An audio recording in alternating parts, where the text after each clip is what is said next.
안녕하세요.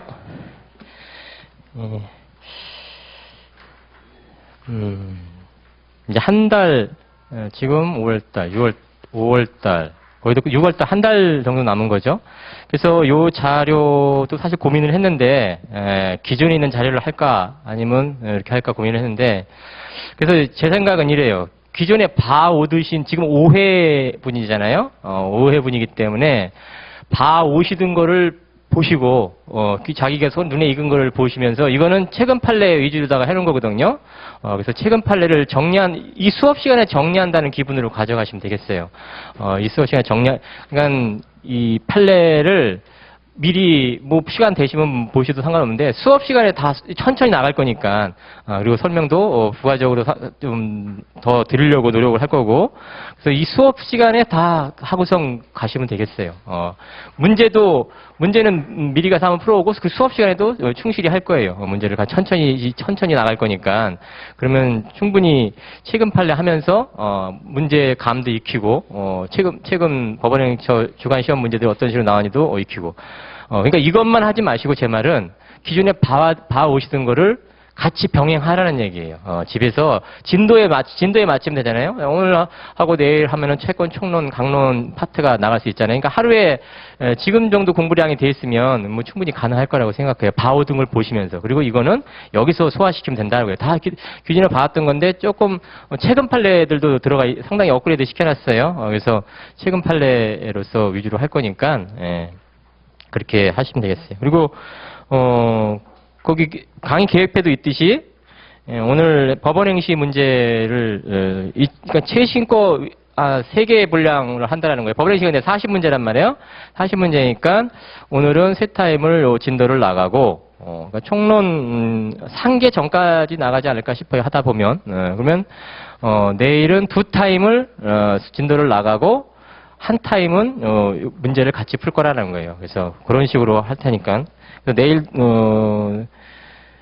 월요일쯤에 한 번 더 자료가 나가는 거죠. 그러니까 월요일까지 여기 법원행시 문제가 있으니까 그래서 월요일날 자료가 나가면 법원 서비규보 2015년 거를 드릴 거란 말이에요. 집에 가서 한번 풀어보시고 여기 가서 한 번 더 확인하고 그러면은 자기 거가 될 거잖아요. 그런 식으로 하도록 할게요.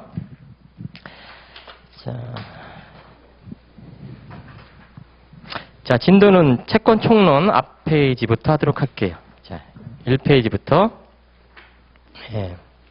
교재 없으신 분 있나요?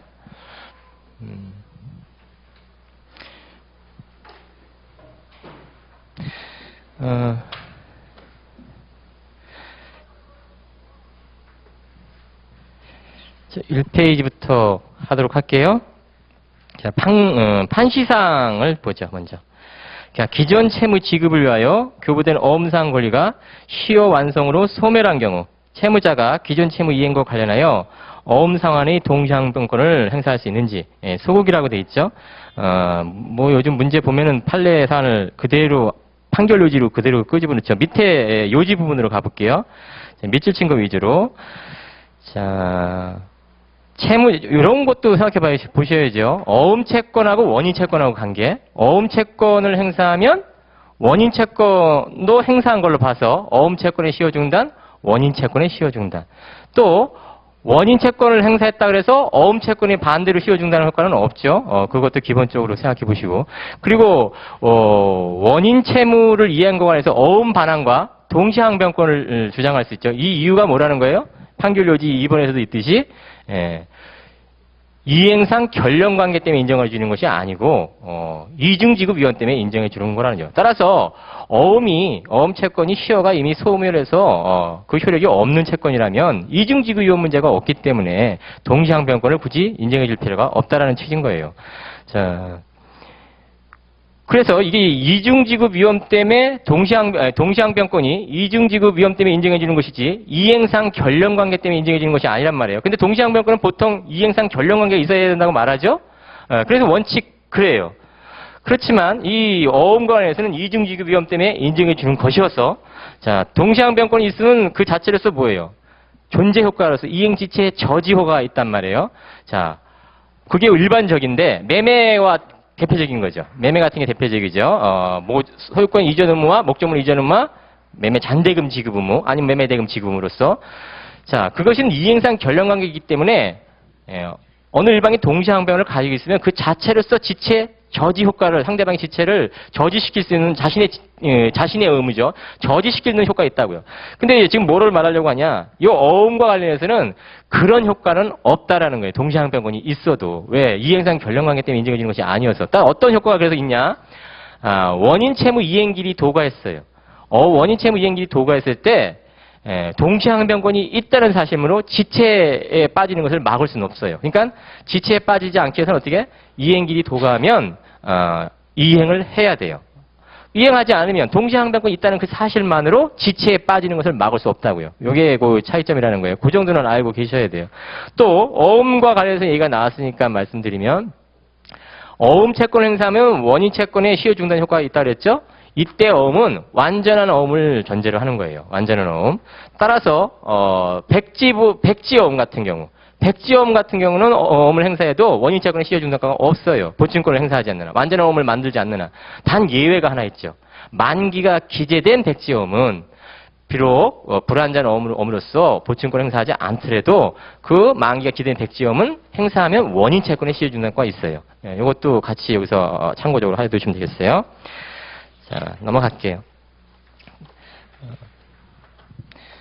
그러니까 같이 하는 거 그리고 언급 드리는 것만 보세요. 나머 판결 요지도 필요 없는 것들이 있다고요. 그러니까 필요한 것만 보시면 된다라는 거예요. 자, 2페이지로 가봐요. 자, 판시사항에서 그러니까 판시사항에서 답을 낼 수 있으면 판결 요지 굳이 안 봐도 돼요. 그러니까 빨리빨리 보실 수 있는 거죠.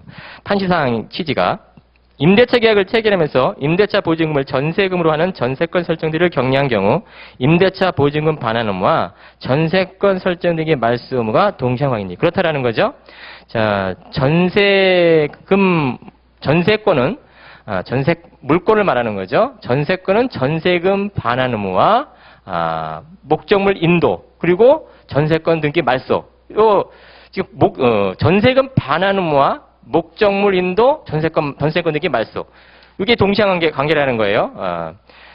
저당권은 어때요? 동시행관계 아니죠? 피담보 채무, 선이행 의무예요. 요 임대차에서 보증금 반환 채권을 전세권을 샀을 때 동시행관계 있다라는 거 체크해 두시고 또 하나 참고적으로 임차권 등기 명령에 의한 등기는 지금 공부가 다 마지막 순환이니까 이런 식으로 정리해 가시면서 체크하시면 되겠어요. 임차권 등기 명령한 등기 어떻게 담보권자 선결로 간다르죠? 저당권처럼 생각하시면 되겠다라는 거예요. 그래서 동시행관계가 아니고 선이행 의무라는 거죠. 자, 그 정도 보시면 되겠어요. 판결 요지후 2번은 안 보셔도 돼요. 표시는 해놨지만 3페이지로 가요.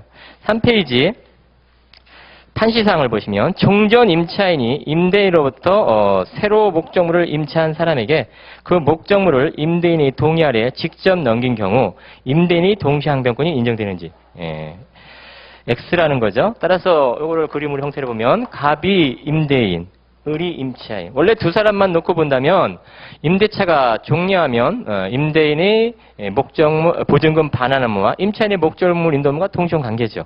자, 그래서 어느 일방이 상대 다 동시행과 갖고 있기 때문에 어느 일방이 자신의 의무이행 제공을 해야지 상대방을 이행지체에 빠뜨릴 수가 있단 말이에요. 동시행관계이기 때문에. 동시행관계를 깨뜨려야 하기 때문에.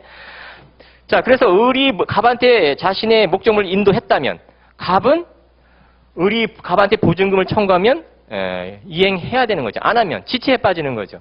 자, 그런데 요 사안에서 누구한테 목적물을 주냐? 병한테 목적물을 새로운 임차인한테 목적물을 인도해 주는 거예요.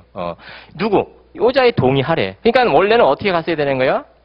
법률적인 측면에서는 지금 사실적인 측면에서 을에서 병으로 갔어요. 사실 법률적인 측면에서는 어떤 의미예요? 갑의 동의를 받고 준 것이기 때문에 을은 갑한테 자신의 의무를 이행한 거고 갑은 병한테 준 행위예요. 법률적 행위가 두 개가 있다라는 거예요. 따라서 그 뜻은 뭐예요? 을은 갑한테 자신의 의무 이행을 했다는 얘기죠. 따라서 을이 갑한테 보증금 반환 청구권을 행사하면 갑은 내가 너한테 직접 목적물을 인도받은 적이 없거든? 이렇게 항변할 수 있냐? 없다라는 거예요.